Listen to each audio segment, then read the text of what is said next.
Voafidy ny farany herinandro teo ny mpikambana vaovao mandrafitra ny biraomaritry ny anteny mera-pirenena ato anatin'ity fanadihadiana ity no anarahantsika amantarantsika ny andraikitra ny san'izy ireo nanomboka tamin'ity andro androany Niakatra teny amin'ny lambanambotsiroatra ny mpikambana ao amin'ny biraomaritry ny anteny mera-pirenena no tarihan'Andriamatoa Jean-Marc Sarakotomamonjy filoha vaovao ny anteny mera-pirenena. Neo anaty tamin'izy ireo tamin'izany ny tale kabinetry amin'ny fiatsitsihana ny repoblika sy ny mpanolotsaina amin'ny filoham-pirenena Hery Rajaonarimampianina. Feonana izay nambaran'Andriamatoa Jean-Marc Sarakotomamonjy fanifantoka tamin'ny fijerena ny fiara-miasa sy ny fifandraisana eo amin'ny androm-panjakana mpanatanteraka sy ny androm-panjakana mpanao lalàna. Ny fiona moa fifanankalozan-kevitra hitanareo fa ty androm-panjakana ty dia androm-panjakana lehibe satria olona voafidym-bahoaka ary misy olo-tenany vahoaka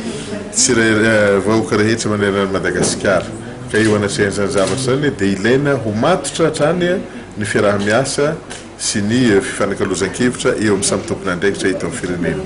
ka manodidina an'izay zany no natonga le fionana androany.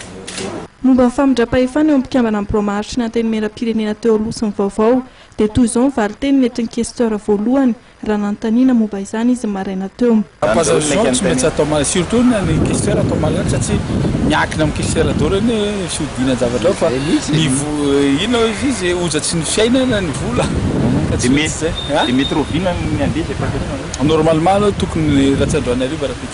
ny famindram-pahefana anotanteraka tamin'ity androany ity dia ny famindram-pahefana teo amin'ny filoha-hevitry ny faritany Fianaratsoa teo aloha avy amin'ny Mapara sy ny filoha-hevitra vaovao ary mampianina Andrianaivo avy amin'ny PMP. Omaly dia fahita soritra ly satria omaly tamin'ny fifidianana omaly zany dia efa nisy tonga teo izy ary nifidy dia nandatsa bato ana nidikan'izany zany dia efa nisy fanekena atao hoe afaka hiara-iasa ary manaiky fa nisy zavatra tokony hovana ary anaraka le foronan'ny rano ny ankapobeny zany dia rehefa avy eo izy niteny izy noteny hoe andao atao ny passationtsika amin'ny lalà mba afaka mpandroso an'ity toetra raty ary mba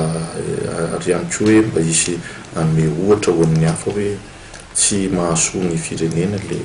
fandrivotra ela be eto nefa ny raharaha maika ny